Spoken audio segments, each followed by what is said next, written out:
Siembra de confusión es el título de la enseñanza bíblica en esta mañana, siembra de confusión. Y yo te invito a que tú, mientras tanto, abras tu Biblia en el libro de Gálatas, capítulo 1, donde vamos a ver la enseñanza bíblica de este día.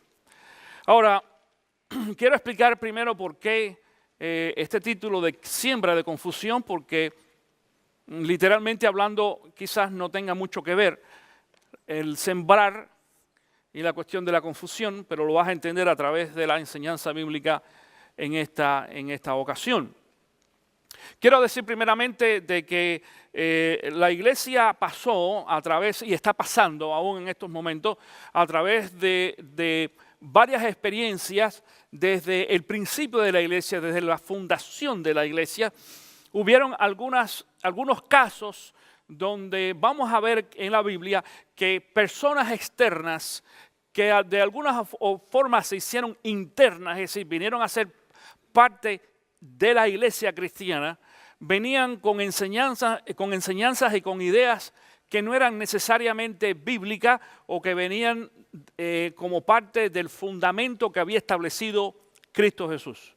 Eso pasa en estos tiempos también, y es bastante común, pero vamos a ver qué pasó aún al principio de la iglesia.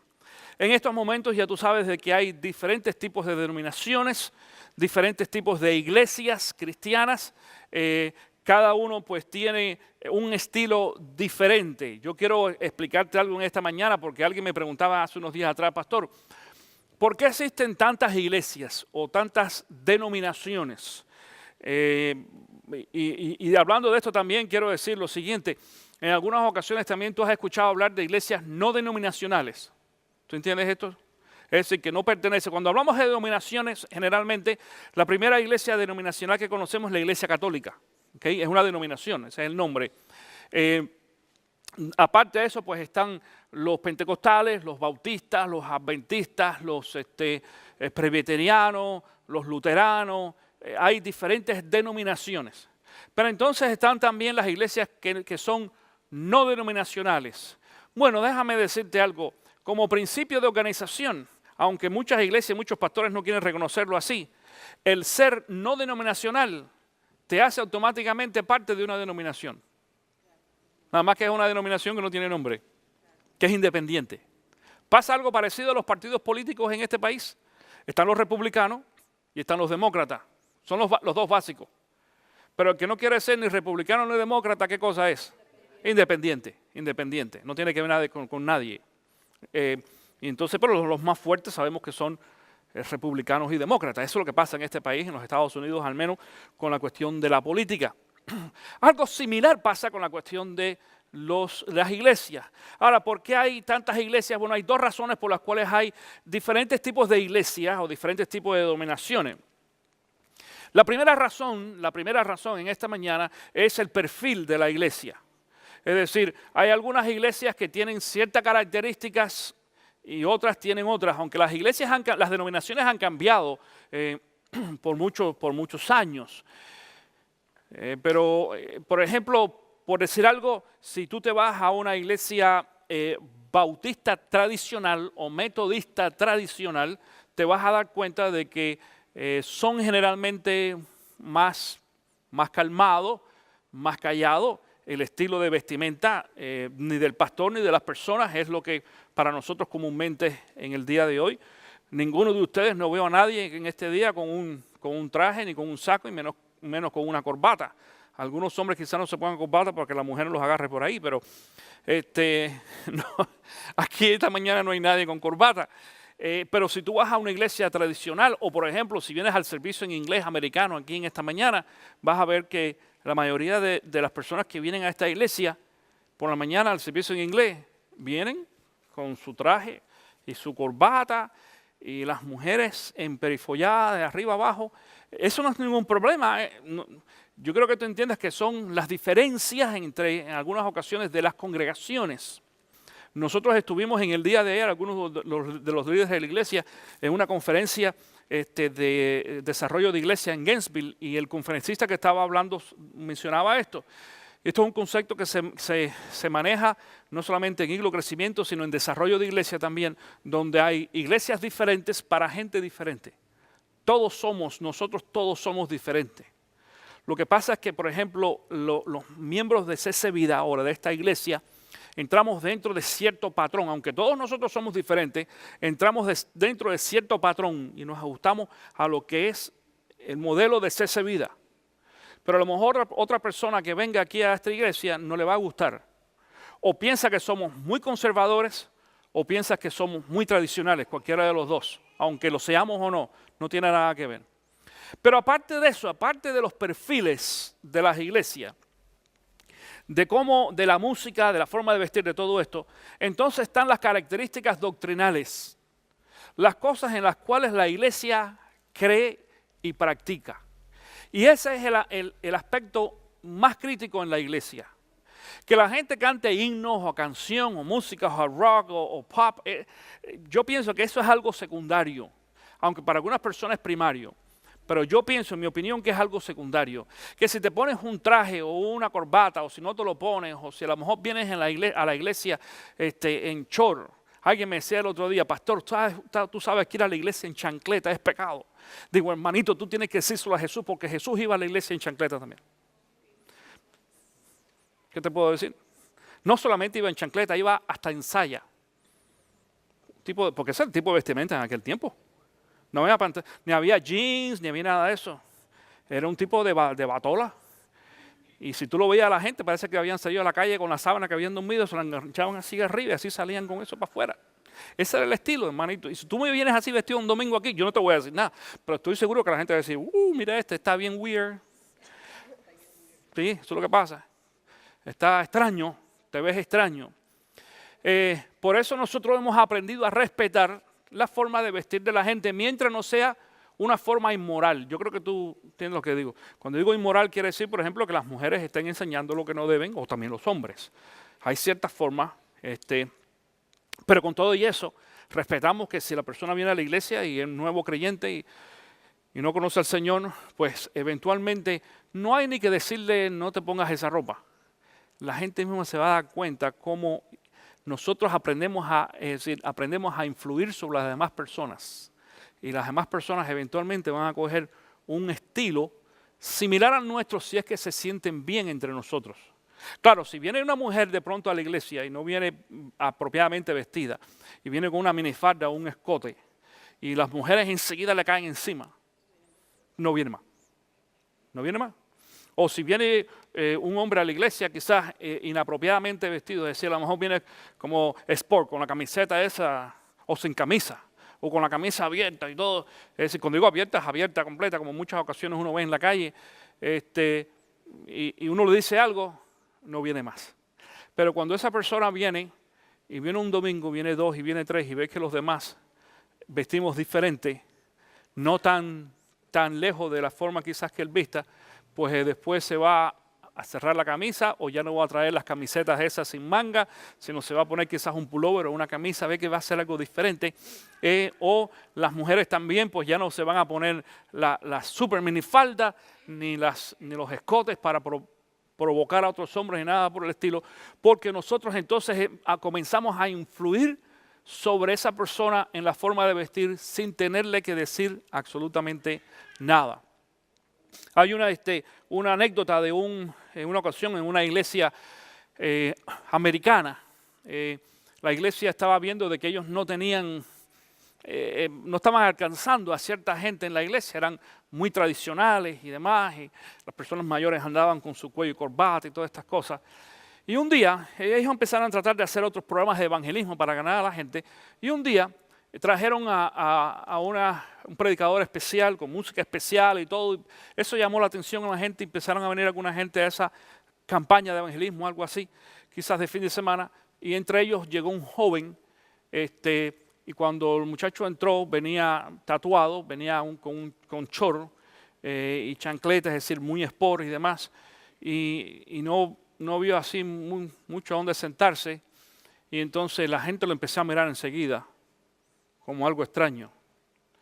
Y el muchacho, curioso, en vez de irse, tuvo el coraje de venir y sentarse casi hasta adelante, pero así en el pasillo, en el centro, se sentó.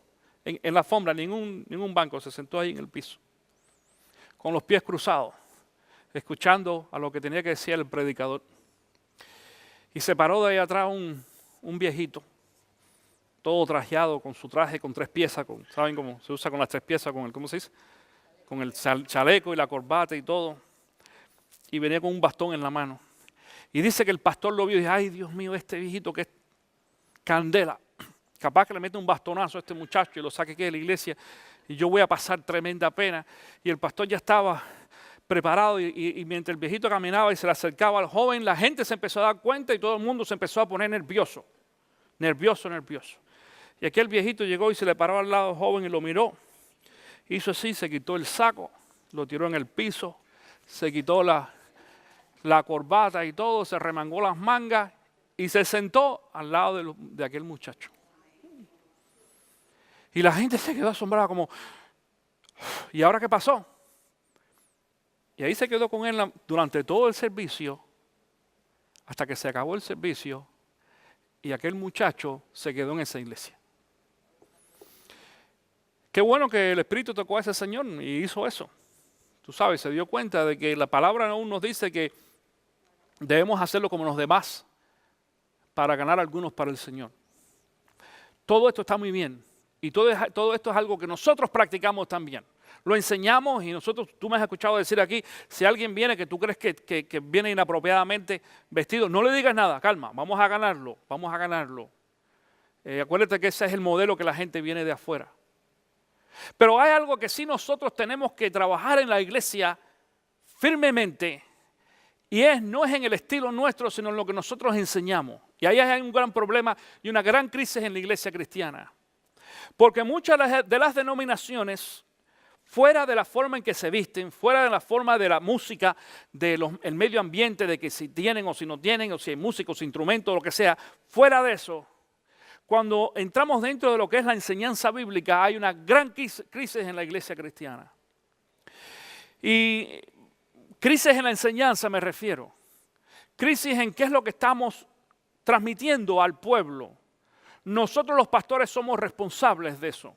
Yo decía en un momento atrás, ¿se acuerdan? Hablando del bautismo, yo no soy responsable si tú te bautizas o no. Dios no me va a dar crédito a mí. Es más, Dios no me va a pedir cuenta a mí de que cuántas personas yo bauticé. Dios me va a pedir cuenta a mí de qué fue lo que yo enseñé desde el púlpito. Y cuando el Señor sabe de que yo enseñé aquí de que tú después de haber recibido a Cristo Jesús debes ser obediente al Señor en las aguas del bautismo, mi responsabilidad llega hasta allí si tú no quieres hacerlo. Y eso es lo que va a contar delante de Dios. Dios sí me va a pedir cuenta a mí de qué es lo que yo enseño aquí, en este púlpito a la iglesia. En algunas ocasiones vemos una distorsión del evangelio. Lo hemos visto nosotros aquí en esta iglesia también. Personas que vienen a esta iglesia, algunos de visitas, algunos que han llegado inclusive a alguna ocasión a hacerse miembros de la iglesia y aunque se les plantea y se les presenta lo que nosotros como iglesia enseñamos, que no vayas a pensar que es nada diferente. Estoy hablando, la mayoría de las iglesias cristianas tenemos el mismo patrón. La mayoría de las iglesias cristianas creemos en Cristo, creemos en Dios, en el Espíritu Santo, todo esto. Pero cuando llega a los problemas, a los asuntos doctrinales, a las enseñanzas básicas de la iglesia, ahí hay algunas iglesias en que fallan. No son todas, no son la mayoría tampoco. Yo quiero que sepas, no son la mayoría. Son una minoría, son quizás muy pocos, pero es suficiente para que en algunas ocasiones echen a perder el entorno teológico bíblico de la iglesia, de lo que la mayoría de los creyentes o miembros de la iglesia local creen. Nosotros hemos tenido personas en esta iglesia que vienen con algunos conceptos extraños, teológicos, totalmente extraños, que no son bíblicos. Y yo les pregunto, ¿dónde aprendiste eso? Mi pastor anteriormente me dijo, me lo enseñó así. O fulano, o en la televisión vi esto y esto y esto. En algunas ocasiones cuando me dicen nombres de predicador, ya yo sé dónde lo aprendiste. Porque conocemos de que este predicador o aquel maestro enseñan cosas que no son necesariamente bíblicas, con exactitud enseñanza. ¿Qué es lo que nosotros debemos hacer? Y esto es lo que vamos a ver en esta mañana. Por eso vamos a ir a Gálatas capítulo 1. Gálatas 1, capítulo 1, del versículo 6 al 9, dice lo siguiente, y lo vas a tener también en las pantallas en esta mañana. Dice, me asombra que tan pronto estén dejando ustedes a quien los llamó por la gracia de Cristo para pasarse a otro evangelio. No es que haya otro evangelio, sino que ciertos individuos están sembrando confusión entre ustedes y quieren tergiversar el evangelio de Cristo. Pero aún si alguno de vosotros o un ángel del cielo les predicara un evangelio distinto del que hemos predicado, dice que caiga bajo maldición. La Biblia Reina Valera y algunas otras traducciones dice que sea anatema. Y déjame decirte algo, en ese idioma de la Reina Valera o otras, o quizás me parece que también la Biblia latinoamericana dice anatema, también. Cuando dice anatema, pues no nos parece como gran cosa de que anatema en realidad quiera decir nada. Es un anatema, es un tonto. No, eso es lo que quiere decir. Por eso es que la versión internacional, que es la que yo estoy usando en esta mañana, es un poco más clara. Dice que caiga bajo maldición. Porque ser anatema es una persona maldita, una persona maldecida. Es fuerte, es fuerte. Esta frase es fuerte, lo tenemos que reconocer. Es fuerte. Decirle a alguien, si tú te apartas de la enseñanza bíblica y estás enseñando algo que no sea bíblico correcto, estás siendo maldecido. O eres maldito. Es fuerte. Y tú dices, pastor, ¿tú estás seguro que eso es lo que dice? No solamente que estoy seguro. Mira lo que dice el versículo 9. Como ya lo he dicho, ahora lo repito. Si alguien les anda predicando un evangelio distinto al que recibieron, que caiga bajo maldición. Dice otra vez que sea anatema. Es decir, no solamente lo dice en el versículo 8, lo dice también en el versículo 9 otra vez. Otra vez, es fuerte, fuerte, fuerte. Yo nunca, no creo que me atreva a decirle a nadie, anatema, estás maldecido por enseñar algo que no, pero esto es lo que dice la palabra de Dios.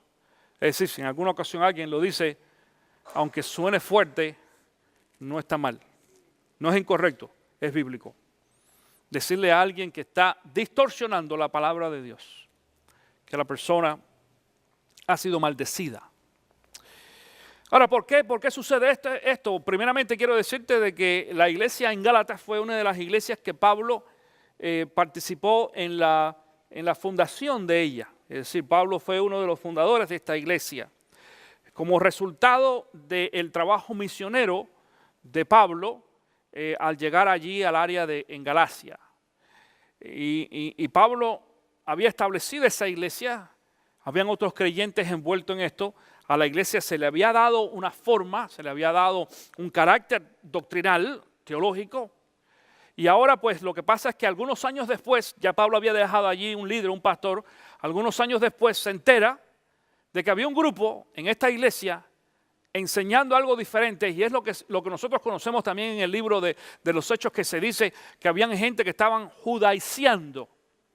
Judaizando quiere decir de que hay personas que enseñan, claro, que viene del término judío, de la práctica judía.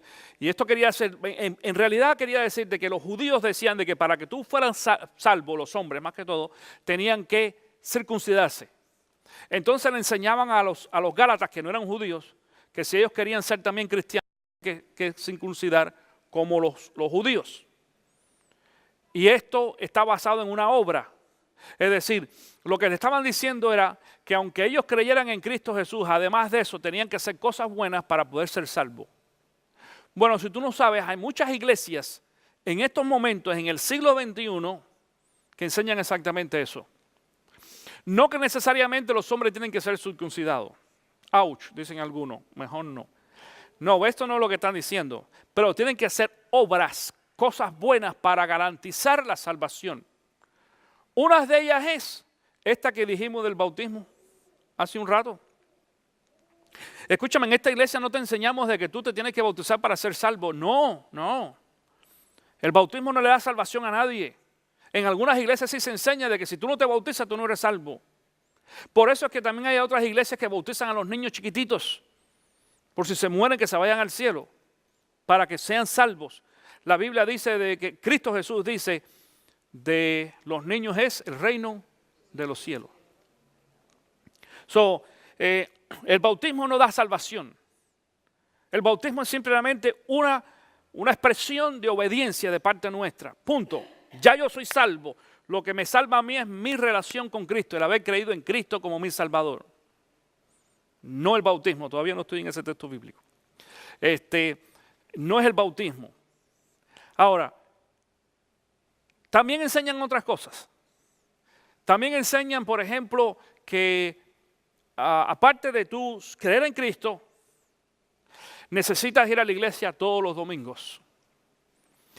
Y te voy a decir una cosa, iglesias evangélicas y no evangélicas enseñan esto. ¿Ok? Hay iglesias evangélicas que te enseñan que si tú faltas el domingo a la iglesia porque te vas a la playa, por lo que tú quieras, estás en pecado y te tienes que arrepentir. Hay iglesias que te enseñan que si tú dejas de dar el diezmo, estás en pecado y te tienes que arrepentir y Dios te va a castigar y te va a disciplinar por eso. El que yo sea desobediente con mis diezmos, el que yo deje de ir a la iglesia por irme a la playa un domingo o otras cosas así, me va a quitar la bendición que Dios tiene preparada para mí ese día, espiritual. Pero ni me va a mandar al infierno, ni tenemos que hacer un castigo especial ni nada por el estilo. Nada de esto tiene que ver con la enseñanza bíblica. Seguimos enseñando a la gente, ve a la iglesia los domingos, da tu diezmo, haz cosas buenas, participa de buenas obras después que sales de aquí.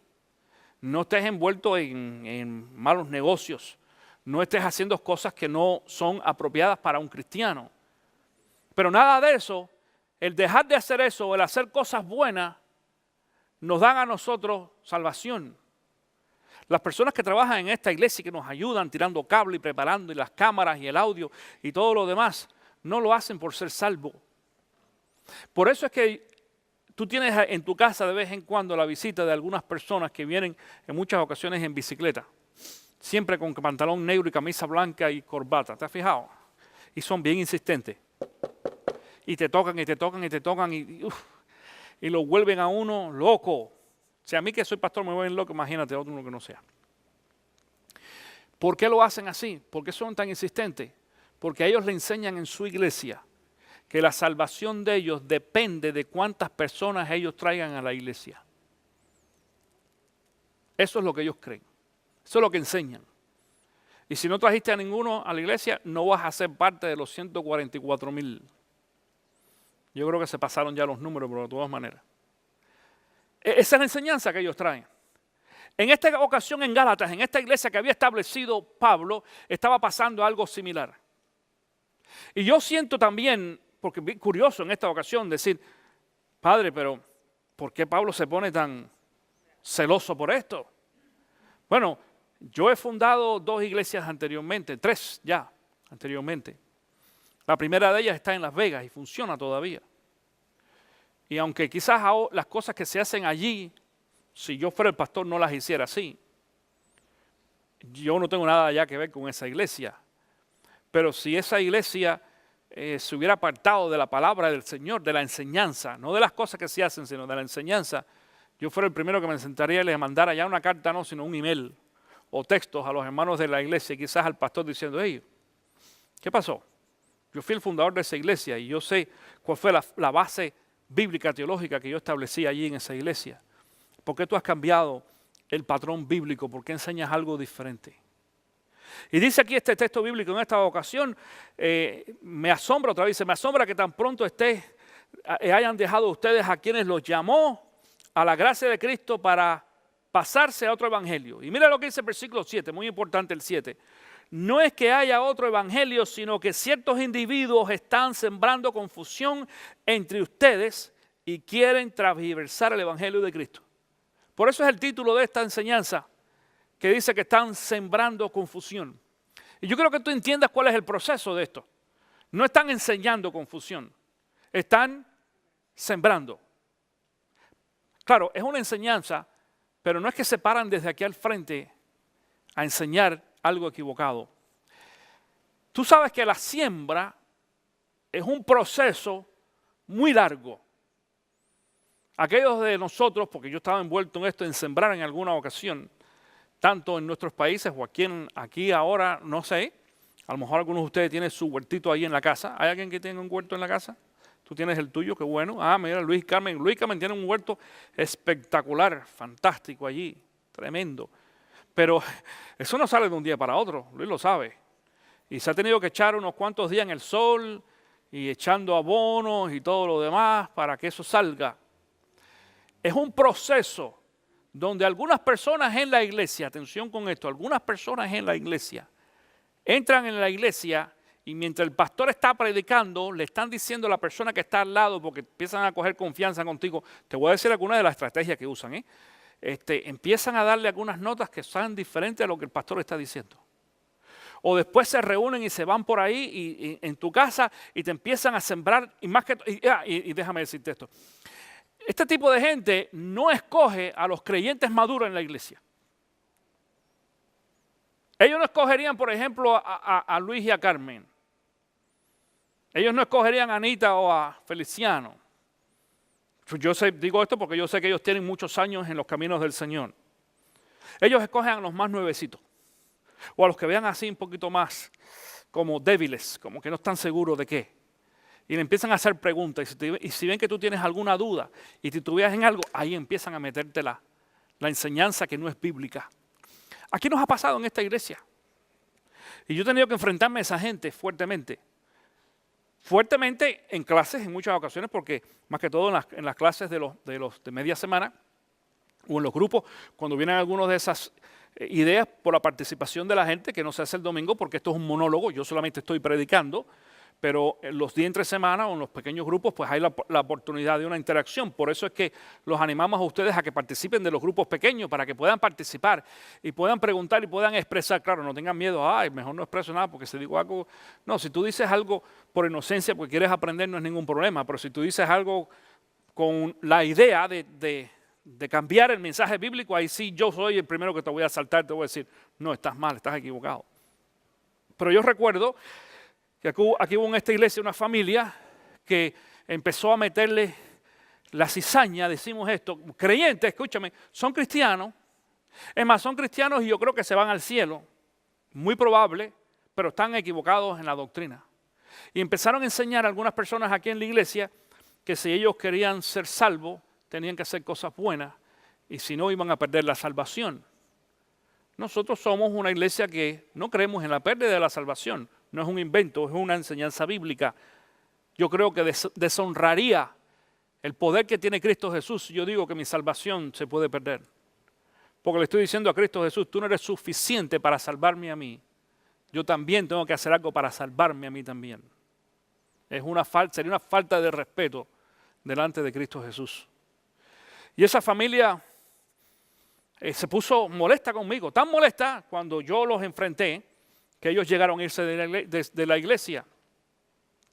Y la hija de esta familia fue capaz de poner allí en Facebook una nota que yo copié y demás, como todo, pues yo todo lo guardo y lo documento, diciendo que ellos se habían ido de la iglesia, lo puso en inglés, diciendo que se habían ido de la iglesia C.C. Vida, porque el pastor enseñaba, y esto fue lo que dijo en inglés, that crap about the eternal salvation.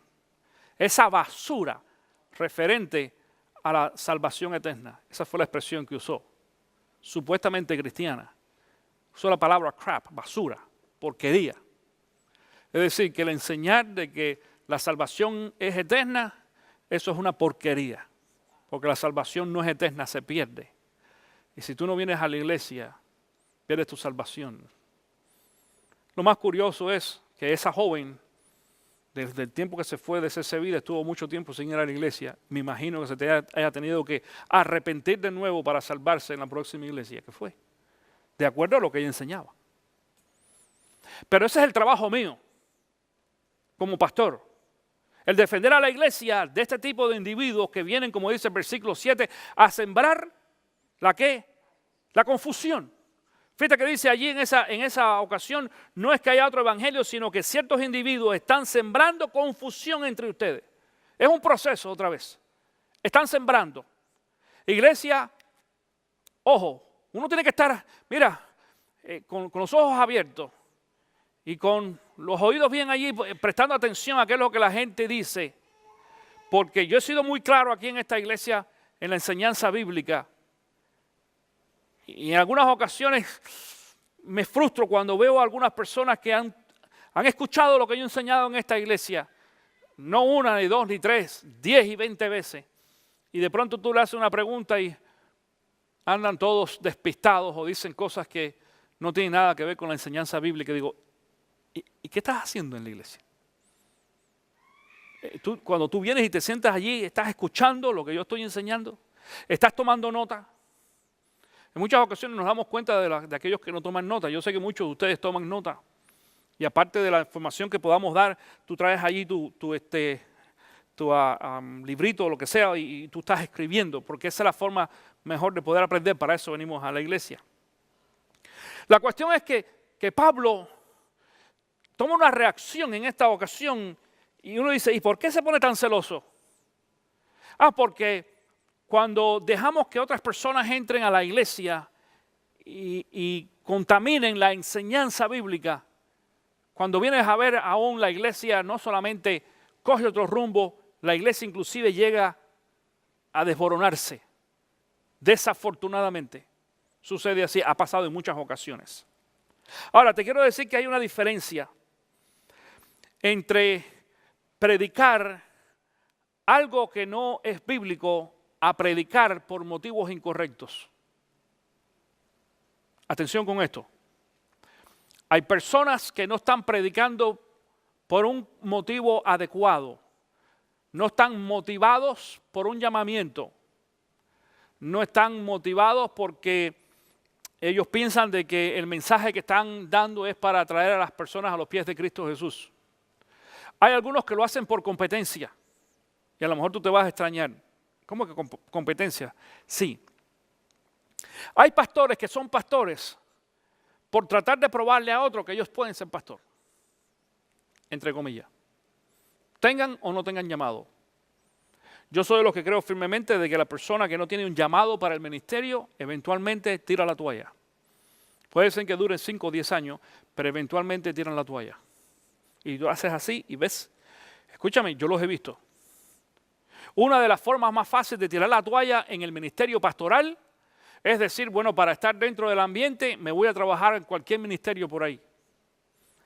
Hay mucha gente que lo que hace es que encuentra un ministerio X cristiano, no una iglesia, un ministerio. Cuando hablo de ministerio, por ejemplo, pudiéramos decir Focus on the Family, por decir algo, tú sabes, este tipo de son ministerios cristianos. Pero algunos dicen, el pastorado es muy fuerte para mí, esto es muy duro, mejor me voy a un ministerio a formar parte, a ayudar, a ser maestro, a dar conferencias, a hacer lo que sea, pero no quiero enseñar. Es frustrante, sí lo es. El trabajo pastoral ministerial es frustrante, muchachos, es tremendísimo. Si yo no fuera pastor, yo no tuviera que estar diciendo las cosas que estoy diciendo hoy. Si Pablo no tuviera el corazón de pastor, no hubiera tenido que decirle eso a los Gálatas tampoco. Porque hubiera dicho, pues ese no es mi problema, mi problema es este. Pero cuando nosotros somos llamados por Dios y tenemos un corazón pastoral, y yo quiero que sepa que el corazón pastoral no lo formamos nosotros, Dios lo pone en los hombres que llama, hombres y mujeres. Entonces en nosotros se levanta ese sentido del celo por la iglesia y por lo que se enseña en la iglesia correctamente, porque vamos a tener que dar cuenta a Dios. Ahora, Pablo tuvo también esta situación de aquellos que predicaban con un motivo inadecuado. Y ahí yo te invito a que tú vayas a Filipenses capítulo 1 para que tú veas lo que pasa. En Filipenses capítulo 1, Pablo, ya había pasado muchos años y Pablo estaba preso. Dice, comenzando en el versículo 15, Filipenses 1:15, dice, es cierto que algunos predican a Cristo por envidia y rivalidad, pero todos lo hacen con buenas intenciones. Atención con esto. Es cierto que algunos predican ¿con qué? Con envidia y con rivalidad. Y yo quiero que tú entiendas esto. Otra vez, Pablo, en los dos textos bíblicos que hemos leído hoy, está poniendo el dedo sobre la llaga, diciendo cosas que son fuertes. Porque está revelando que en la iglesia cristiana hay veces que en algunas ocasiones se levantan pastores que no están predicando el evangelio porque han sido realmente llamados, sino por algún tipo de competencia. Tú sabes que también hay competencia entre las iglesias cristianas. Desafortunadamente, hay pastores y hay gente, es más, hay personas que llegan y hay pastores que cuando conocen a otros pastores dicen, ¿tú cuánta gente tienes en tu iglesia? Y yo tengo ganas de decirle, ¿y a ti qué te importa? Ah, porque yo tengo tanto, qué bueno. Entonces, claro, entonces la gente empieza a hacerla. Entonces, si tú le dices, yo tengo 70, y dice, yo tengo 100, tengo más que tú. ¿Entienden cómo es esto? ¿Qué tú tienes y qué yo no tengo? Y se ponen a comparar. Porque esto es lo que pasa, esto se está refiriendo aquí. Dice este texto bíblico, es cierto que algunos predican a Cristo por envidia y rivalidad. La rivalidad quiere decir competencia. A ver quién hace mejor. A ver quién predica mejor. A ver quién tiene mejor estilo. A ver quién gana más gente. A ver quién tiene más ofrendas. Y más que todo cuando algunos de estos datos se hacen públicos también. Los datos nuestros internos, si ustedes no lo saben, lo manejamos solamente el staff de la iglesia.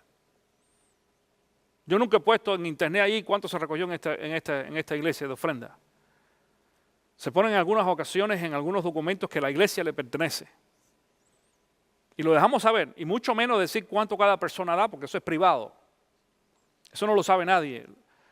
La única persona que sabe cuánto da cada uno de ustedes individualmente es Tony, que es el comité de finanzas. Es más, ni yo. ¿Yo te he pedido información en alguna ocasión? Nunca, jamás. ¿Cuánto tú das? Ese no es mi problema. Si tú eres diezmador o no, ese no es mi problema, ese es tu problema delante de Dios.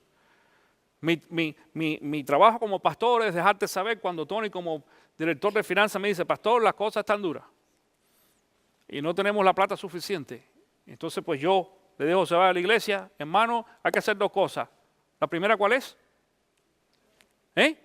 Orar. La primera es orar. Y la segunda, ofrendar, diezmar. Más nada. Orar y diezmar. ¡Pum! Pero ese es mi trabajo. Es decir, tenemos también cuidado con ese aspecto. Pero en muchas ocasiones, tú ves ese espíritu de rivalidad, donde la gente empieza a mencionar números y cosas que se hacen. Queremos dejar a la gente saber qué es la iglesia. Y usamos Facebook y la página y todas estas cosas, pero para promover la iglesia como tal, pero no las cosas que internamente la iglesia está haciendo. No para saber de que bautizamos más que aquella iglesia, o porque tenemos más gente, o porque tenemos menos gente. Mi hermano, todo eso es basura delante de los ojos de Dios. Pero desafortunadamente dice ahí, es cierto que algunos predican a Cristo por envidia y rivalidad, pero otros lo hacen con buenas intenciones. Estos últimos, es decir, los que hacen las cosas con buenas intenciones, dice, estos últimos lo hacen por amor, pues saben que he sido puesto para la defensa del evangelio. Pablo lo que está diciendo ahí en esa ocasión, de que había 2 o 3 por ahí que estaban tratando de hacer competencia con él. Curioso, él estaba en la cárcel ahora. Eso era fácil hacer competencia con Pablo. Aquellos predican a Cristo por ambición personal y no por motivos puros, creyendo que así van a aumentar las angustias que sufro en mi prisión. Ahora, desafortunadamente, aún en estos tiempos, hay pastores que le dan un mal nombre a la iglesia cristiana.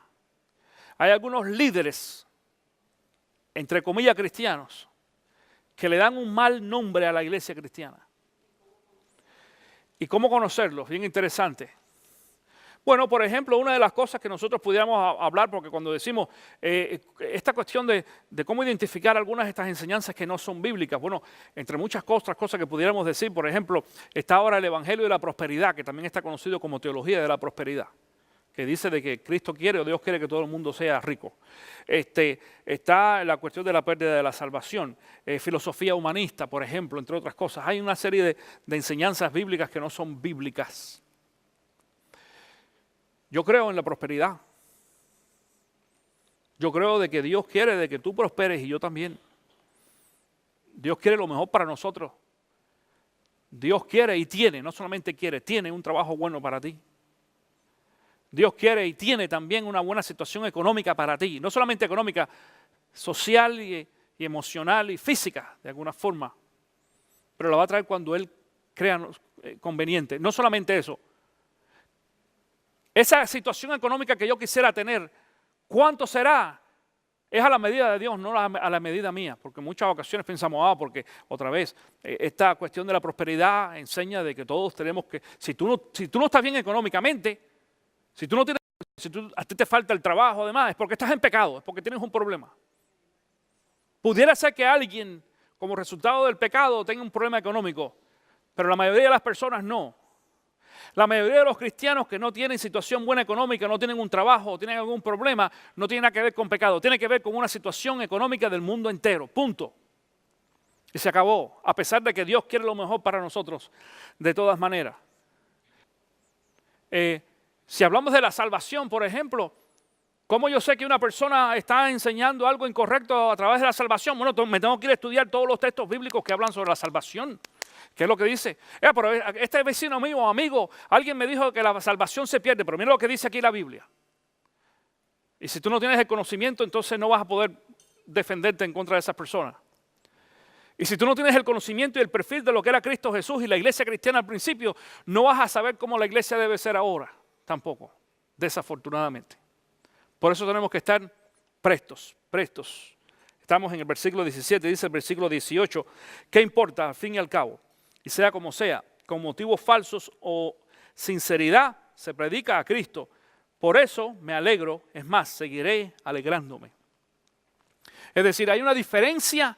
Fíjate, Pablo no se está quejando ahora en este momento, ni está peleando en contra de aquellos que están haciendo o ministrando por motivos incorrectos. Ese no es el problema de Pablo.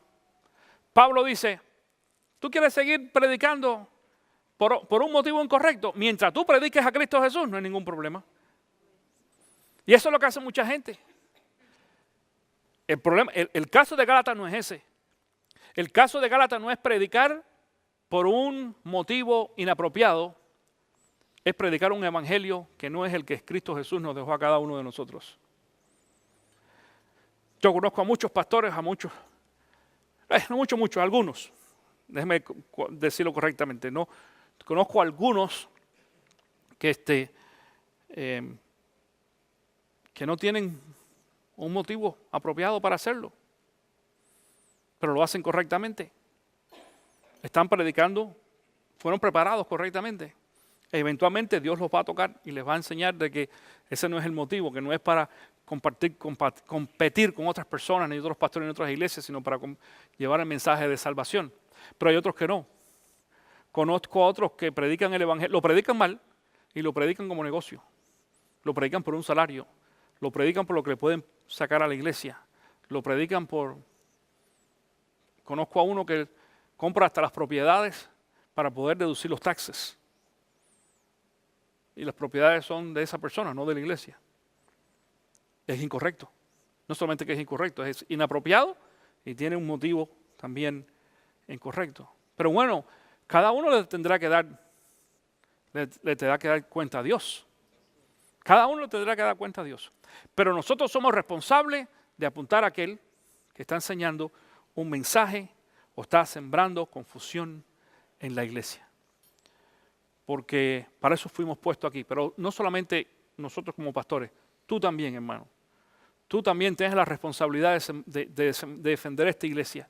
Y cada vez que tú escuchas por ahí algo dentro de la iglesia o fuera de la iglesia que tiene que ver con esta iglesia, que no va de acuerdo a la enseñanza, la responsabilidad tuya es venir a mí como pastor. Pastor, aguas, mira lo que está pasando ahí. Fulano o fulana está enseñando esto y esto no es correcto. Yo tuve en una ocasión aquí a una maestra, una hermana que le dimos la oportunidad de enseñar y le di todo el material escrito. Y a la hora de la enseñanza distorsionó lo que se había escrito ahí. Y fue una alumna de la clase que me dijo, pastor, aquí usted dice en esto y esto y esto, por aquella hermana dice que eso está incorrecto. Y yo tuve que llamarla a contar. A ver, ven acá. Me han dicho esto. ¿Quién fue la chismosa? El chismoso, la chismosa. Digo, te voy a decir quién fue, no es ningún problema, porque nosotros aquí no mantenemos nada en secreto así. Fulano, que es una clase, un alumno, dijo de que tú dijiste, porque yo no creo eso que usted dijo ahí. Bueno. Pues eso que yo tengo ahí, eso es una enseñanza bíblica y tengo la explicación bíblica con los textos bíblicos, el por qué. Dame tu explicación ahora. No, yo no tengo explicación, pero yo no lo creo. Entonces, el error es tuyo, no es mío. Y esa persona no pudo ser más maestra en esta iglesia. Se puso brava también y dijo, me voy de la iglesia. Nadie te está votando, tú te quieres ir voluntariamente, pero yo no te puedo permitir enseñar en la iglesia si tú vas a distorsionar la enseñanza bíblica. Punto. Para eso no hay absolutamente ninguna tolerancia. ¿Por qué? Porque tenemos que salvar a la iglesia de la enseñanza. Y el trabajo de siembra, de confusión, eventualmente, si no estamos ojos, la cizaña crece. Y yo creo que tú entiendas, la cizaña, dice la Biblia, que es, ¿qué cosa? ¿Pero qué más? Y es parecida. Se parece. Ve a tu casa, para que tú veas como en tu casa, cuando, tú no te das cuenta de lejos, pero si te pones a caminar allí entre el jardín, te vas a dar cuenta que hay hierba mala. Y dices, pero se parece a la hierba buena. Y uno la confunde. Así es la cizaña. Y si nosotros estamos ojos pelados desde el principio, nos damos cuenta, arráncala. Y si no lo haces así, cuando vienes a ver, tu jardín se llena, porque si tú no lo sabes, la hierba mala crece más rápido que la hierba buena. No tienes ni que echarle agua. No necesita agua. No necesita abono. ¿Tú no sabías eso? No necesita. Píntelo para que tú veas. Si no, pregúntale a Tito, que ha tenido un trabajar en su casa ahí con la hierba mala frente a la casa. ¿Qué tiempo llevas trabajando tú con eso? Meses. ¿Verdad? 1 año ya.